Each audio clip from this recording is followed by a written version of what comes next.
Hello and good evening, everyone, and welcome to this Monday evening Think In with the great and challenging topic title of How Did the West Get Islam So Wrong? My name is Hashi Mohamed. I'm a barrister and broadcaster, and I have the great pleasure of editing this evening's session. So thank you very much for all of you who have joined us. And we have three very esteemed and stimulating guests. Tawseef Khan, a qualified solicitor specializing in immigration and asylum law and human rights activist with over 10 years of experience. Good evening, Tawseef. He's the recent author of a fantastic book which will anchor our discussions for this topic this evening, called The Muslim Problem: Why We Are Wrong About Islam and Why It Matters. That's it. Secondly, we have Hina Khalid, is a program administrator at the Open Society Justice Initiative, co-host of the Hijabi Half Hour podcast, and the founder of the Hijab Experience. Good evening to you, Hina. She also importantly works with mobilizing communities and experts and vocal on issues such as Islamophobia and Prevent. Our third guest is Anjem Piabakos, teacher and pastoral leader at Finchley Catholic High School, and she moved into the education, where she's been working in the education sphere for over 20 years. And she's also worked with the Runnymede Trust in diversifying the curriculum and is a regular writer and broadcaster on education matters. So thank you all three of you for joining us this evening. Can I start with Tawseef? Tawseef, I've had a great pleasure of reading your book over the weekend, and it really raised a number of topics and issues that resonate with most British Muslims, if not all British Muslims, growing up in the post 9/11, post 7/7 world that we live in today, and how much of our identities are shaped by that. Can I just take it back though, and just give us and ask you about your own personal experience? One of the things you talk about is how much when you're growing up, you grow up as a strict Muslim, and very similar experience to mine. And the question of whether or not you had access to God or whether you believed in God and so on was very difficult to discuss. And you end up having these conversations in your own head, which were one of the main reasons why you ended up sort of wanting to write this book. Tell us a little bit more about that. Well, I think in the family that I come from, talk about God and religion is not something that you do. You practice faith, you don't discuss faith, you don't critically engage with it. At least that's how it was for me when I was growing up. So a lot of the conversations or the things that I was thinking about when it came to my own faith or my own religious identity, they all happened in my head. So I start the book, The Muslim Problem, with this exact premise. I talk about how I'm 14 years old and I go into school one day and I tell all of my friends that I'm a pagan. And for all intents and purposes, I continue to live a Muslim life. But this declaration that I'm a pagan is my way of trying to protest with Islam and with God. I feel very angry. I feel angry with God. I feel angry with religion. I feel angry with my parents, my community. And the only way in which I can find a way to do that is to say to God, well, I'm annoyed at you, so I'm going to declare my faith in something else. And the funny thing about that is that I continue to live a very Muslim life, in that, you know, I went to pilgrimage on that time, I fasted, I prayed when my mom kind of forced me to do it. Often she would kind of like, I would pretend to go to sleep and she would whip the blanket off me and force me to the bathroom to go and wash and pray. So in many ways, I continue to practice Islam, but it was a way of me beginning the process of trying to negotiate my identity and all that I felt it was encompassed, or all that I felt that it had to, that it involved when I was 14 years old. Given that when I was 14, I think either before or after 9/11 had just happened. So there was all of this kind of pressure that had come together at that particular time that was unique, and I hadn't experienced anything like it. And one of the things that I really enjoyed was the intellectual rigor and analysis about how the West understands and consumes Islam, which then has an impact on how it's expressed in the media, in the culture, which then of course has an impact on how you and Hina and Anjem might experience that in day-to-day life.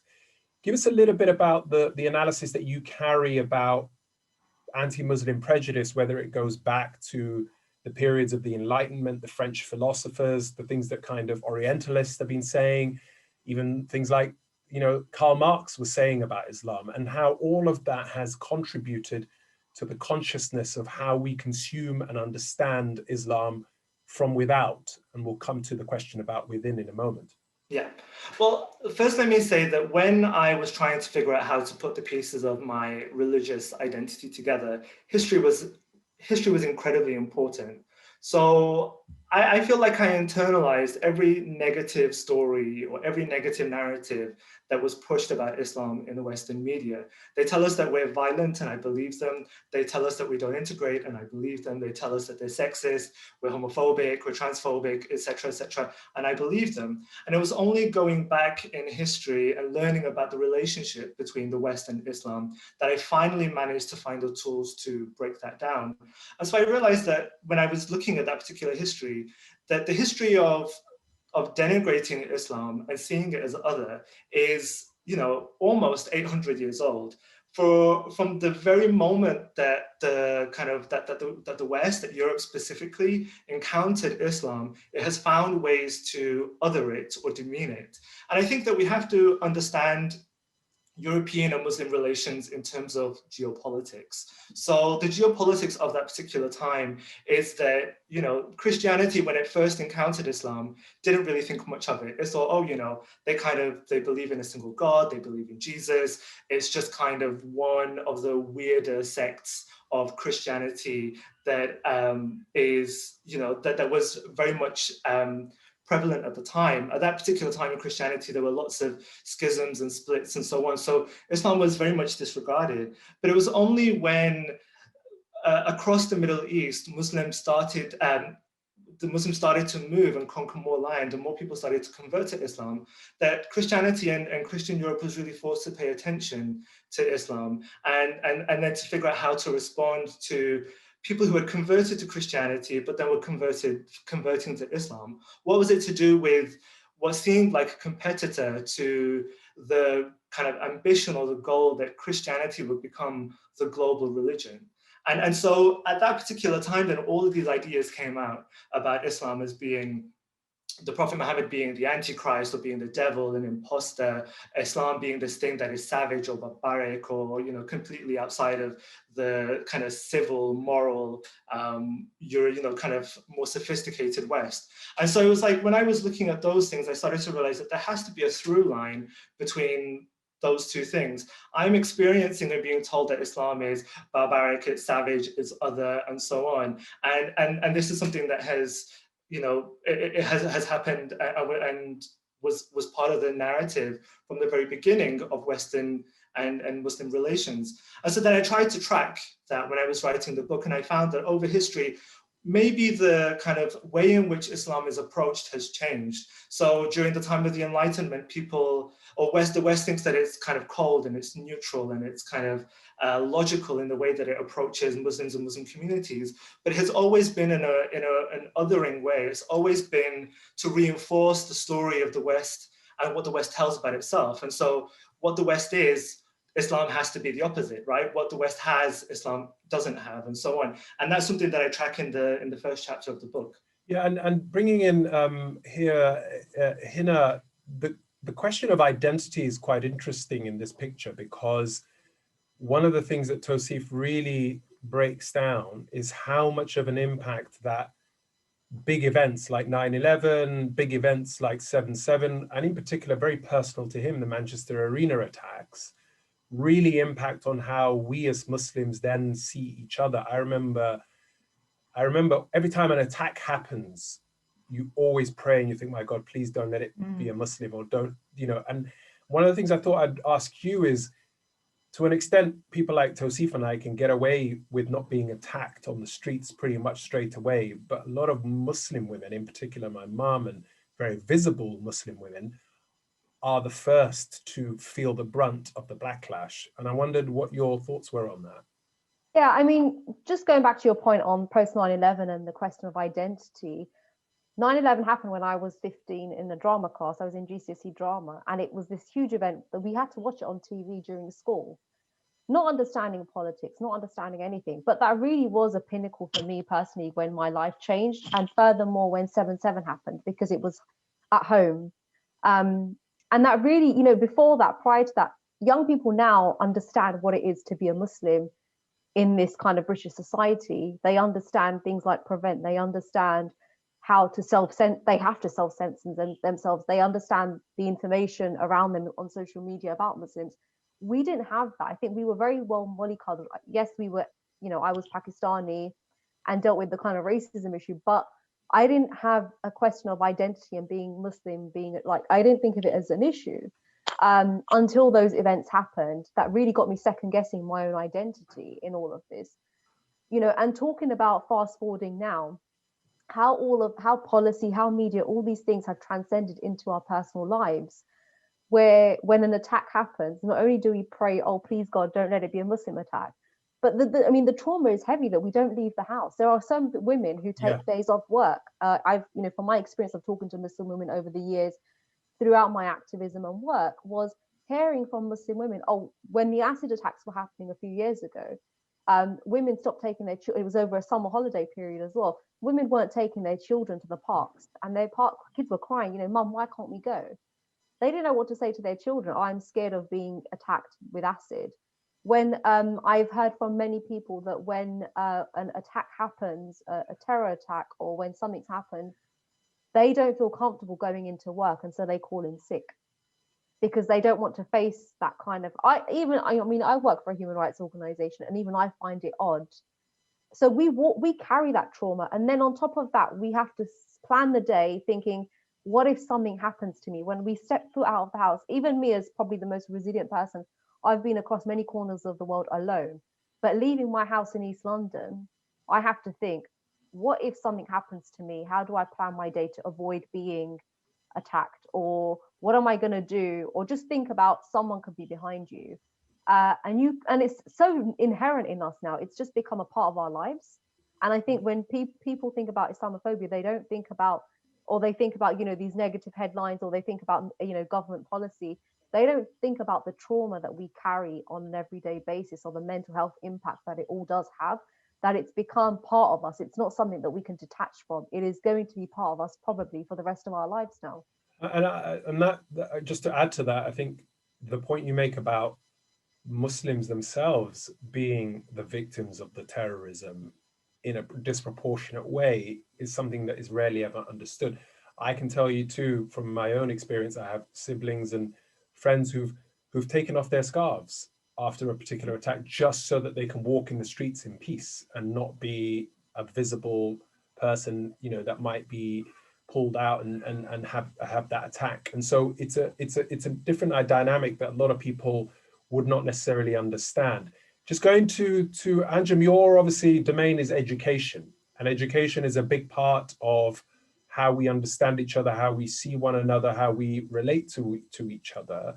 And one of the things that Tawseef picks up in his book is just how much ignorance of the faith there is by Muslims themselves, people who call themselves Muslims, who don't understand the faith. And somebody in the chat just picked up on how much so many British Muslims in particular don't have Arabic as their first language, and how therefore are they able to educate themselves about the faith in any meaningful way. Your reflections on that, or anything else you've heard? There's so much to say in terms of what Tawseef has said about his own identity and that experience. Everybody's experience has been different here as a British Muslim. And Islam wasn't really a feature, as Hina and Tawseef have both said, until 9/11 happened and the landscape completely changed. And, as a young person living in that climate where all of a sudden, it wasn't the fact that my parents were migrants or that they'd come from a South Asian background was an issue. The issue became that I wore a headscarf, that I was visibly Muslim, and my faith was part of my identity. And that became glaringly obvious, I think, after every terror attack. And those terrorist attacks have had such an impact that I no longer take public transport. I won't take my children on on public transport anymore. And I stopped doing that a long time ago because there were so many attacks on Muslim women as a result of not just the terror attacks, but also the depiction of those terror attacks in mainstream media narratives.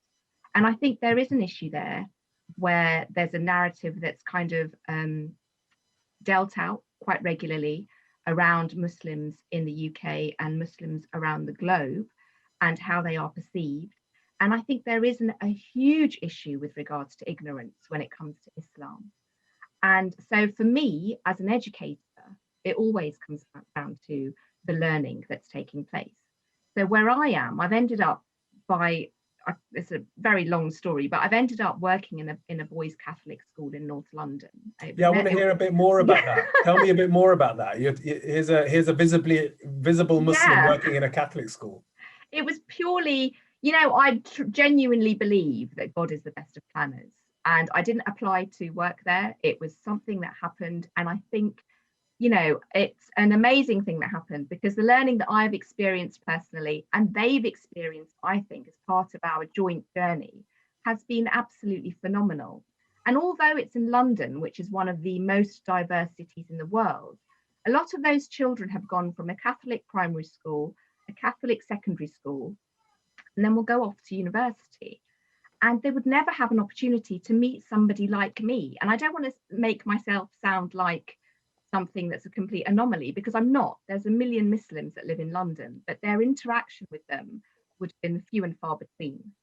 So one of the things that I've done routinely pre-COVID was set up a Q&A session where we'd have 180 children, a year group at a time in the hall. And I would say, our faiths are so similar. When you go back to the roots of the fundamentals in Islam and the fundamentals in Christianity, they are one of the Abrahamic faiths. And one of the participants this evening has mentioned that, the similarities in our principles and values are inherently there. And for me, it's about reminding people about the commonality that we have in our faith. All human life is precious. Anybody that was to hurt a human life is though as they were hurting the whole of mankind. And to be able to take, scripture from the Quran and be able to say, actually, this is what Islam teaches us, and there is no place for terrorism in any faith. And having those discussions with young people and educating them so that they understand. The whole thing came about from an anecdote. Can I take a moment to share an anecdote? Yes, please. So I was off one day because I was celebrating Eid. And I'd gone back the next day and a student had said, "Oh, miss, how are you feeling?" I was like, "I'm fine." And they're like, "But weren't you sick yesterday? Isn't that why you were away?" And I said, "No, I was off because I was celebrating Eid, which is a religious festival for Muslims." And they said, "Oh, you're Muslim." I was like, clearly this wasn't enough of a giveaway. And they said, "Oh, so you're Muslim?" I was like, "Yes." And they were like, "But you're not like Muslims we see on TV." Interesting. And these are kids? These are kids. So secondary age children. This student must have been in year 9, so he must have been about 14. So, old enough to be able to have an understanding of the world, but the understanding of their world with regards to Islam was so narrow in terms of their perceptions and preconceived ideas. Yeah. So for me, it was something I took upon myself. I spoke to the head and she was incredibly supportive. And actually what she did later on when I've done this routinely is invited members of staff to come and do this session with me and ask questions where, the caveat is no question is too stupid and they're anonymized. So that's the process in which I've kind of taken that route, where I believe education is really a large factor and has a huge role to play in dispelling misconceptions around Islam and Muslims. So thank you for that, Anju. And Tawseef, one of the things you talk about in the book, which I really enjoyed, is about this dispelling of the myth about Islam, both from Muslim perspective and from non-Muslims. Let's not beat around the bush. There are some difficult questions to be asked. There are a lot of British Muslims who over the years have seen as incompatible their faith and them living in this country. We've seen the likes of Anjem Chowdhury. We've seen so many people who have, loons, if I can put it that way, who have been given so much airtime. And a lot of these people give the oxygen to a lot of the media that then elevates a great deal of this, and a lot less. Muslims breaking bread with Jews hardly makes the news as much as Muslims saying, I want to kill a Jew. So what would you say to those who might be listening to this or might be thinking, actually, there are so many Muslims who think that Islam is incompatible with the West, and that is a problem that we have to confront, and we can't just hide away from that. How do we deal with that? I mean, that's a really, really complicated question. I would say that the first thing is that I don't believe that there's an inherent contradiction between being Muslim and living in the West. If anything, I believe that living in the West can allow us to live a life that is closer to our Islamic ideals. And that's borne out in research that certain academics have done, in which they've assessed the kind of like social, economic positions of all the countries in the world, and tried to make kind of a list of the most Islamic countries and the least Islamic countries. And the ones that come to come at the top tend to be countries that are in the West. So I believe that there is no inherent contradiction between the ideals and values of Islam and the ideals and values of the West. But then the question, I think, is, and the contradictions and complexities are that often Muslims who are living here are trying to find a way to live in a society that is increasingly godless and increasingly has no space for people who are openly expressing faith. They have no idea how to deal with people who come from different traditions and might want to try and find a way to marry those traditions together, the ones that exist here and the ones that they've brought with them. And I think that we don't have a lot of sympathy for the anxieties that often people have if they are coming from different places. So, you know, my parents, my father is Pakistani who came to the UK at the age of 27. My mom was born in East Africa and she came to the UK when she was 12. I know that in so much of the way that I was raised, there is an anxiety that they had about making sure that I was Muslim and that I had a strong sense of who I was. I think that they were entitled to do that, and they were entitled to feel anxious about that, because it's very difficult to find a way that is yours and to feel that you have a strong sense of who you are in a country where you often don't see yourself in the media. You don't see people who look like you don't hear stories about you.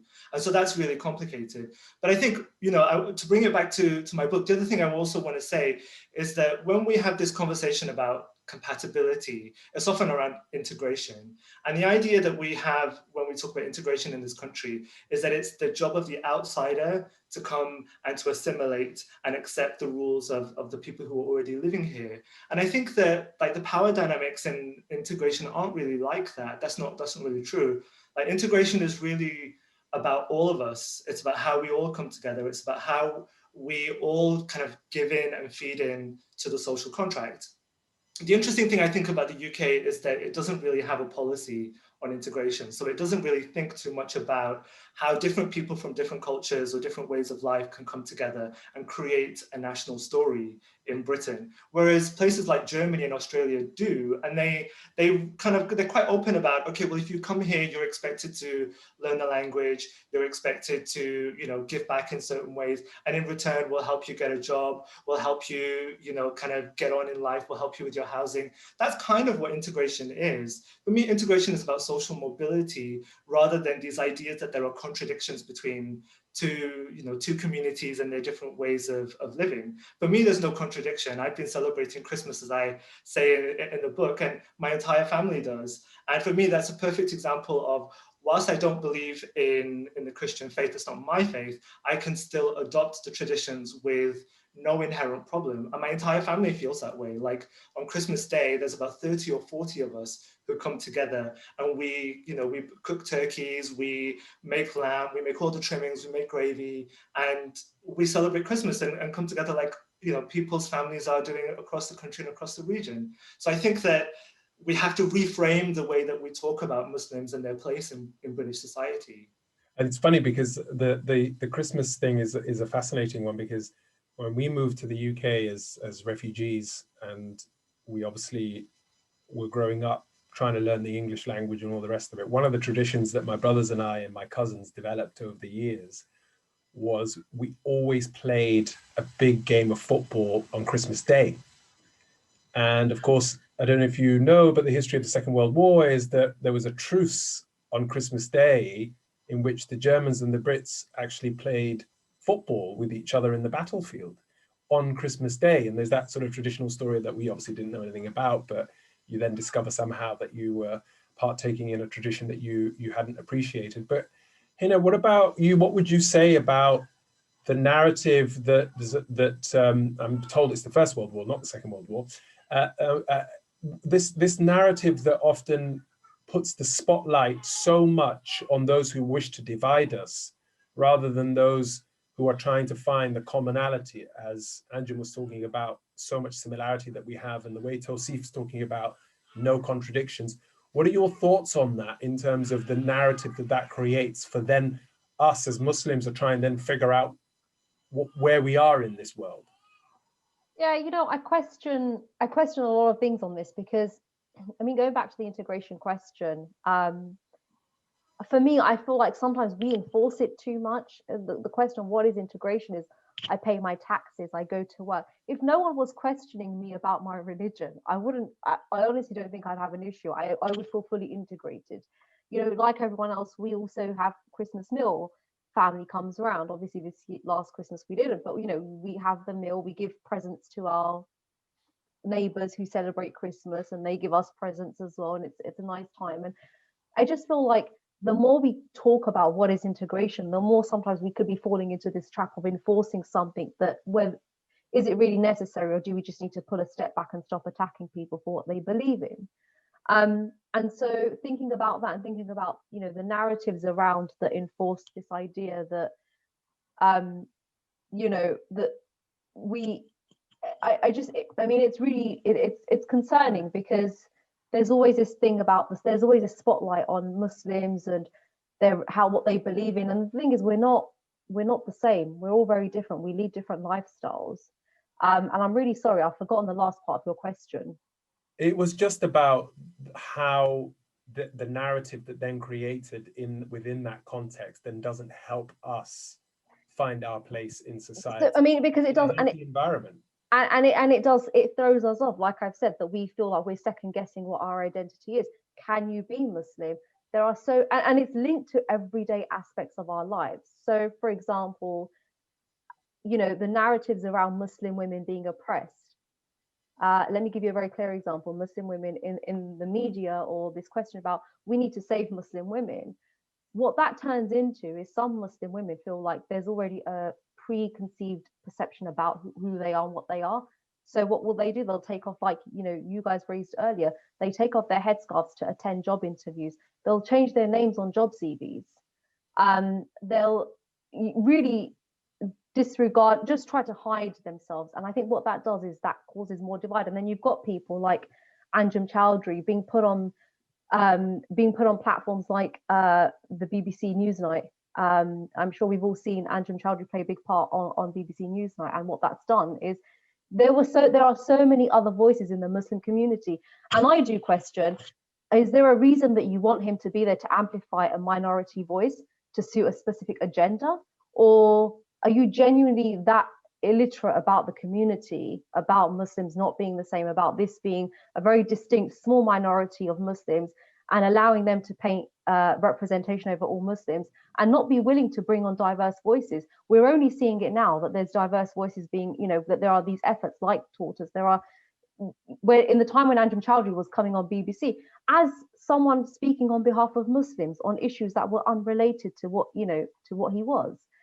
Those narrow, I just question the intentions of people, whether they're actually willing to learn, whether they're actually willing to invite a representative view of Muslims on their platforms, or whether you just want to do this because you want sensationalism.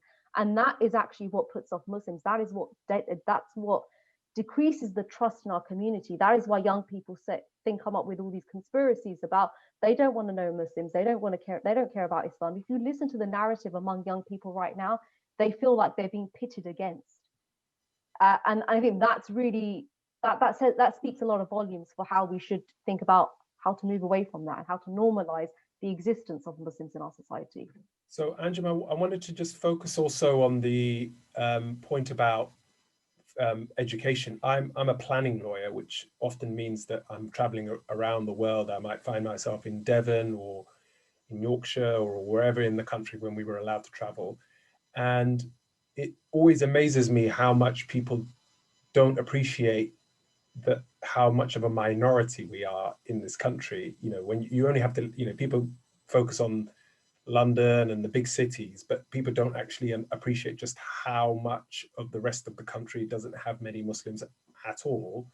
So just building on the anecdote that you gave earlier, what are the other preconceptions that you have encountered over the years that might help us find more ways of bridging that gap to try and build on more commonalities rather than what's different about us?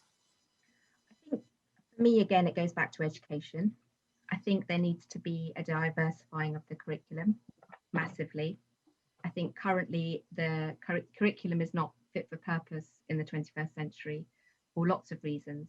And part of that is the history curriculum, because in the way that it's currently designed, it doesn't build in how and why, not just Muslims, but migrants, and how we've all ended up here and why the UK looks the way it does today. And until we are able to remedy that situation and look at the history of migration over hundreds of years, not in the last 100 years, hundreds of years, and we look at the place of the British Empire in our history, will we be able to understand what the Commonwealth is?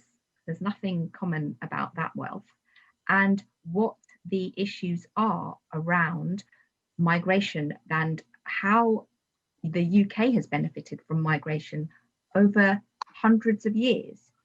And then we look at the faith makeup and how that's come about, and the role of Islam and Christianity as global faiths and how they've interacted with each other.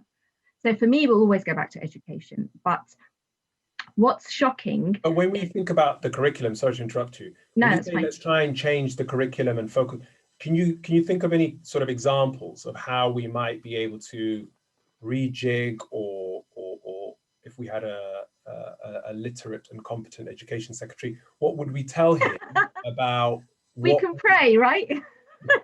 Don't get me started on that. No, seriously, we haven't got long enough. Anyway, but what could we do that could positively then just find ways of teaching people more about each other rather than what divides us? I think that we need to look at what's currently on the curriculum, and I can tell you how many millions of times my kids have learned about the Tudors and the Stuarts and how many wives Henry VIII had, but they don't know anything about the British colonial empire, which is really such a huge part of our history. And for that not to be, there's a huge void in the history curriculum of about 250 years, where we go from Stuarts and Tudors and blah, blah, blah, blah, blah, lovely, lovely, lovely, Charles II, Civil War, and then we're back into like World War I and World War II, and this huge gap that nobody has to learn anything about. And currently the history curriculum in the country, there's in secondary education, everybody has to learn about the Holocaust. It's statutory. I would like to see statutory learning about the British Empire in our history curriculums.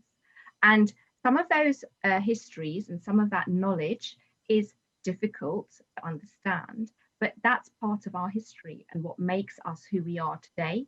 And if we have an understanding of that, then we can always understand why we look the way we do and why we should be welcoming people from all over the world. Because every time somebody comes from another part of the world, they bring with them something, and the UK has always benefited from that. So why wouldn't we teach that? I think something really profound has happened with Brexit and the rhetoric that's kind of spun from that whole Brexit argument that's come from a place of ignorance and division. And that upsets me and worries me, because that's a very anti-migrant sentiment and a very anti-othering sentiment. And I think that that's really what we need to move away from and try and dispel those misconceptions that you're somebody different from me. Well, actually, we can live together. And, you know, the reason I'm here is because you were over there X number of years ago. Yeah. So again, it's about education for me. And if we had a magic wand and we could have a new education secretary, you know, in a heartbeat. Yeah, we wish. Going back, Tawseef, one of the things I wanted to tackle with you is, of course, when you and I were growing up, I think I'm a little bit older than you, there weren't that many British Muslims in public life, in visible places where you could look at them and say, I want to be that sort of person. Today, we have somebody like Tawseef Khan, who's the mayor of London. We've had people like Sajid Javid, who was the Home Secretary. We've got people like Michelle Hussein presenting on you know, the Today program, and many other British Muslims who are in public life. And that surely has to play a role in changing perceptions in a great deal. But I also find that those who are in that public space often tone down their faith for fear of becoming threatening. Have you had that sense? And I think you talk about that in the book as well, don't you? Definitely, man. Isn't it interesting that Nadia Hussain is said to have done more for Muslim-British relations than, you know, 10 years than anything else, and that's all because everybody loves cake. Everybody loves cake. Right, exactly, and you know, but it's, for me, it's really interesting that remark from Ted Cantor, that she's done more for like public relations and community relations than almost anybody else. Somebody, you know, all she's done is bake cakes, and she's a fantastic human being from what we see. But it's Mo Salah, somebody's pointing out. Yeah, and rightfully so, absolutely. When you got the Liverpool fans singing those songs, it's quite something.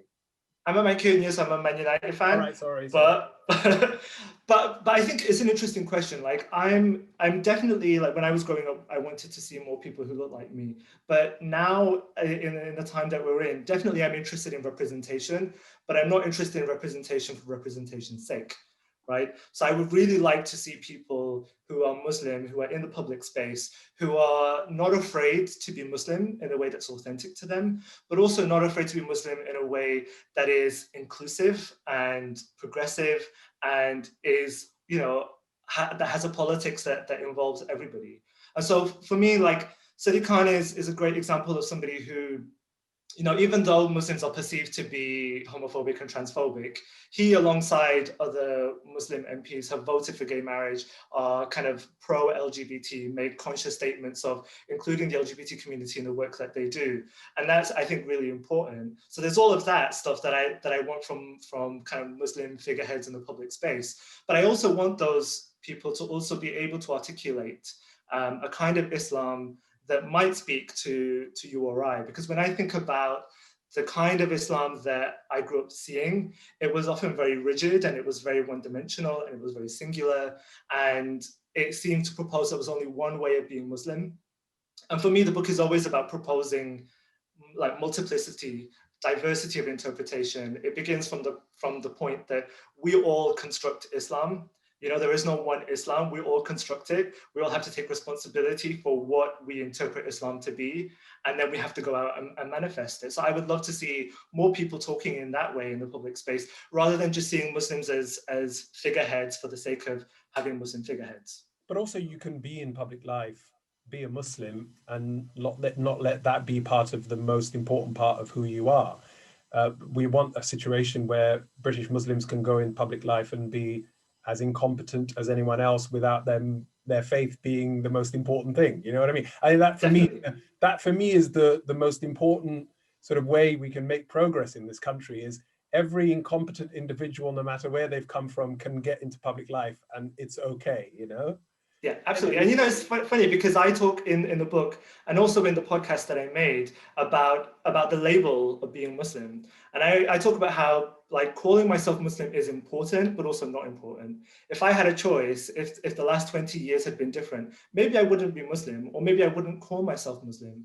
at all. But it's because of the situation that I've been raised in that being Muslim as an identity marker is really important. And so going into the podcast that I made, it was really interesting to speak to somebody who lives a tangibly Muslim life, but objects to calling herself Muslim, because that marker seems to come with so many assumptions and so many kind of impositions on how she should be. And so rejecting that frees her up to be the kind of person that she wants to be. And, you know, even in my own life as well, like as much as I want to advocate for an Islam that is inclusive, that accepts everybody, I also hope to write stuff that isn't about Islam and to talk on panels that aren't about Islam. Like that's also my goal as well. So I totally agree with you. Yeah, no, I mean, you forgive me for saying so, but you'll have a problem in the next few years where somebody's written the Muslim problem, you're only going to be called on to talk about the Muslims and the problem.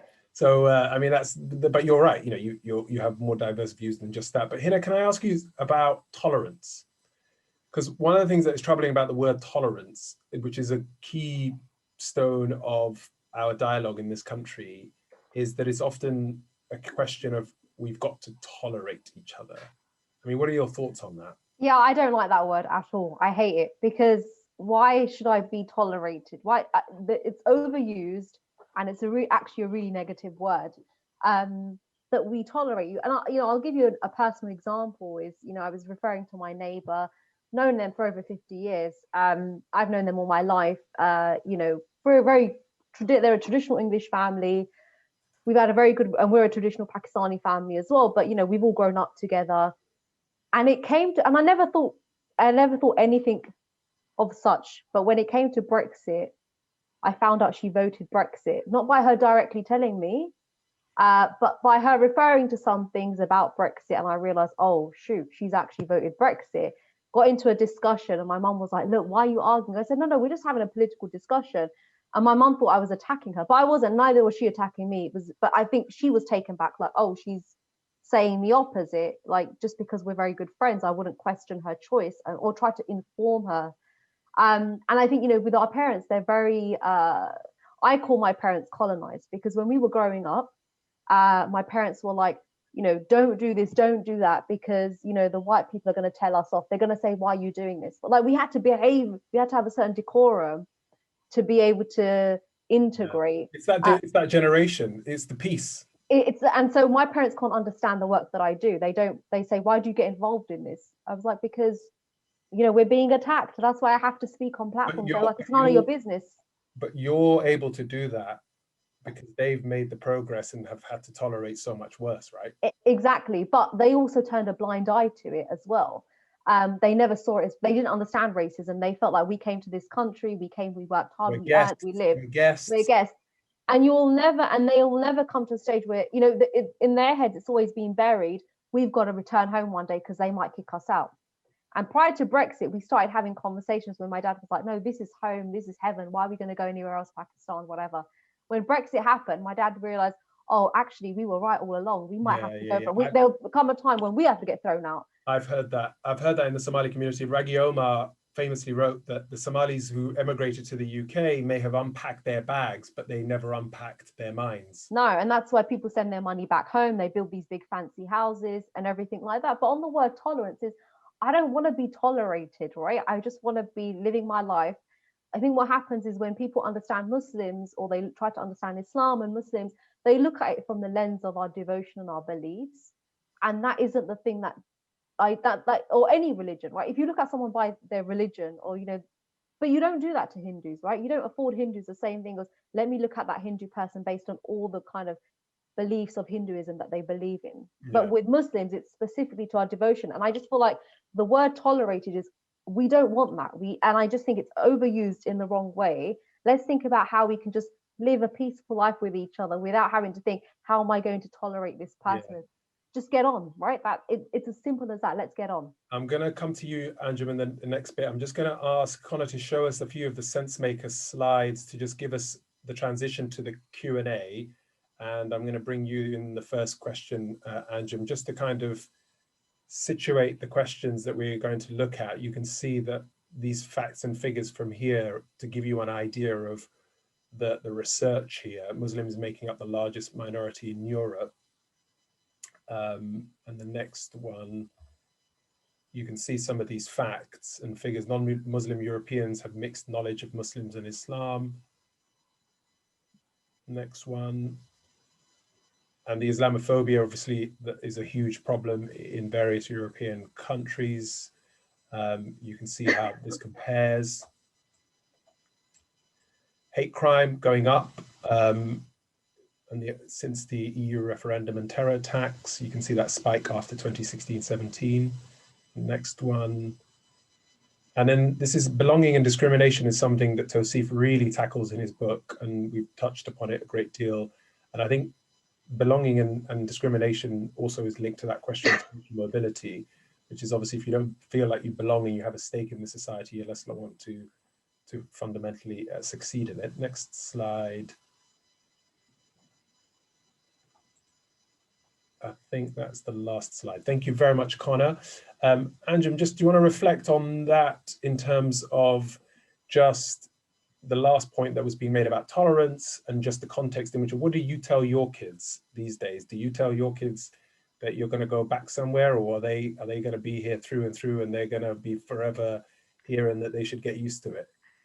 So I don't know where we can go. This is my home. I've known no other. So I don't know when people say, can you go back to where you come from? I don't know what they're referring. What, Stanmore, Barnet? That's where I live. And my children are of mixed heritage. So I'm not quite sure where their home would be. Their home is, Stanmore in London. They've known no other, as have I. So that whole question of going back to somewhere or having heritage elsewhere is just completely futile as far as I'm concerned. But the word tolerated is one that should definitely not be used as far as I'm concerned. It suggests that it's something that you don't want, something that's unwanted, that you have to kind of give way to unwillingly. I much prefer the word celebrated. I think that our diversity is our strength. I think our diversities should be celebrated. And I want to also reiterate that, Muslims, there are 2.7 million Muslims in this country, and none of them are the same. We're not a monolith. And just because I happen to be here today speaking to you, it doesn't mean that, Hina thinks the same as me, or another Muslim person down the road, they think the same as me. I'm speaking for myself on behalf of only me.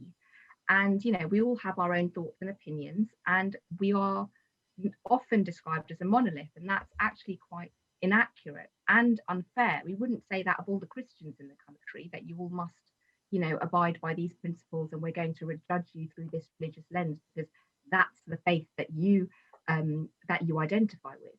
And the other thing, Hashi, something you mentioned earlier on about, being in the public domain, and it shouldn't matter which heritage you're from or which religious background you're from. But the reality is that this is very difficult to hide. And, you want to be able to say, yeah, that shouldn't feature. But before I even open my mouth, people have already started making judgments about me. And I've had questions like, are you okay to speak English? And would you like that translated? Or, there are assumptions that come with it. And also the way that I'm treated at an airport is going to be very different from my white female colleague who happens to be blonde and blue-eyed. That's the reality I'm living. It's not fun to be me at an airport, and it's not fun to be me on public transport. And so I've just kind of decided to detach myself from that process. So those, I think, are my thoughts on that situation. But for young people now, I think that we need to have these conversations and dispel ignorance wherever we can, in whichever circles of influence we have. Yeah, thank you. And anybody who wants to bring in a question in the last few minutes, please do send them through on the chat and I'll ask them. Tawseef, just building on what Anjem was saying about us not being a monolith, one of the funniest things I remember was, do you remember Saida Varsi tweeted once where she was talking about British Muslims and how they passed the dinner table test of discrimination? One of the things she quoted, she said in a speech, she said, Muslims are the new blacks. Do you remember that?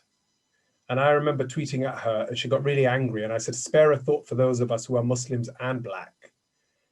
and it's that question of people not necessarily associating Muslims as being this unbelievably diverse, wide-ranging socioeconomics racial diversity like no other, actually, potentially. How do we then find a way of educating one another as well as the rest of society about those kind of diverse viewpoints? Well, I think that we definitely have to have way more conversations than we're having within our communities about issues that are pervasive within them. So yes, we do need to talk about anti-Blackness. Yes, we need to talk about sexism and misogyny. We do need to talk about toxic masculinity. We do need to talk about LGBT rights. The thing that encourages me, though, is that a lot of those conversations are happening, at least in the spaces that I am a part of. I see people talking about and acknowledging the need, for example, for young people to talk to their families about anti-Blackness. I see us having conversations about LGBT rights and the kind of progressive and inclusive ways we can understand Islam and Islamic scripture from an inclusive perspective. Similarly, I see that, you know, that there are so many women who have and are continuing to take on the kind of this idea that Islam oppresses women and that women in our communities are oppressed, and that the scripture is, you know, one that excludes women, and so on. So I think that those conversations are definitely taking place, but I think that we need to have more of them. Unfortunately, we are facing something that I think is quite difficult, which is that geopolitically over the last 100 years in the Muslim world and Muslim communities, there has been this kind of move towards a singular understanding of Islam. The idea that there's kind of this single one golden Islam and a single way to interpret the Quran. That's not something that I believe in. I know that it's been pushed by, for example, like petrodollars from Saudi Arabia and so on, but we really need to kind of keep pushing against those ideas that there is one Islam, that there is one way to read the Quran, that, you know, that Islamic history isn't actually full of scholars disagreeing with each other and accepting that disagreement is actually fundamental to Islam and the way of being Muslim. That's a really important point about disagreement, which I don't recall ever being encouraged when I was growing up. You know, you started out with this talk and in your book about Islam being something you experience rather than question. And, you know, one of the things I was very much like you growing up, and perhaps this is the reason why I became a barrister, is I just couldn't accept what I was being told without a proper explanation or without a proper understanding of you mean God can see me everywhere I go? You mean even when I hide under the table? Like, I just kept on asking these questions, you know. And how do we change that, though, for a lot of communities? That fundamental ability to disagree and challenge one another isn't as easily accessible or encouraged, though, is it, Tawseef? It's definitely not. It helps to train yourself in the language of the kind of the language of your, I guess, oppressor in a way, right? So it's really important to know what it will take to dismantle people's arguments. So often, for example, nowadays, I will get told, it is in the scripture that I must do this. For example, it's in the scripture that I must get married. And I have the ability to— Your faith is 50% of your yes. faith is 50% is marriage. Yes, and I have a way to dismantle this. Or for example, I was watching a film a couple of days ago in which a man said, "Oh, you know, any kind of country or community that is led by a woman is doomed to fail." And this is supposed to be something that the Prophet said, but I now have the ability to dismantle that and say, "Well, this hadith is false." So I think that it's really important. And we have a Muslim woman president in Tanzania.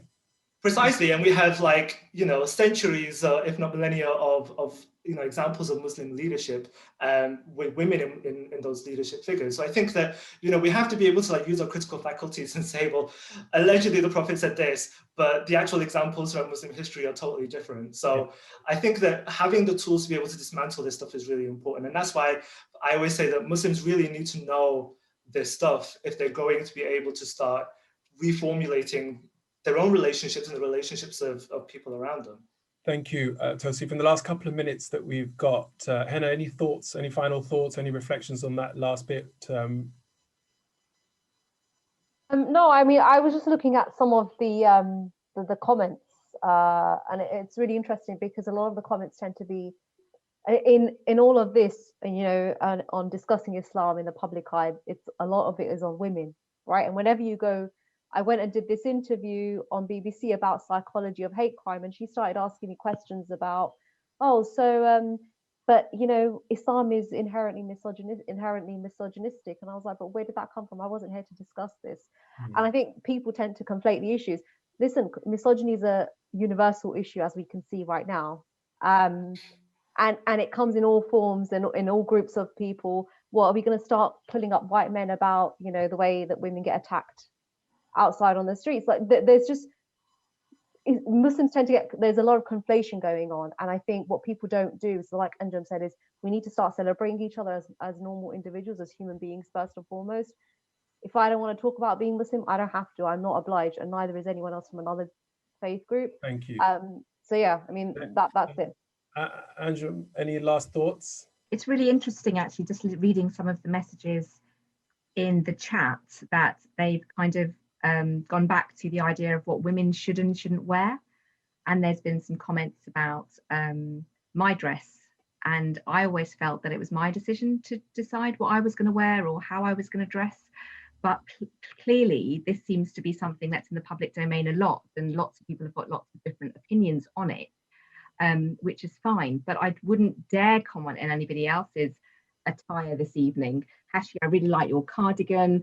So see if you've got a nice jumper going on there. I like the colour combination on Hina. But I think to comment on somebody else's dress, other than to give them a compliment, really is actually quite rude.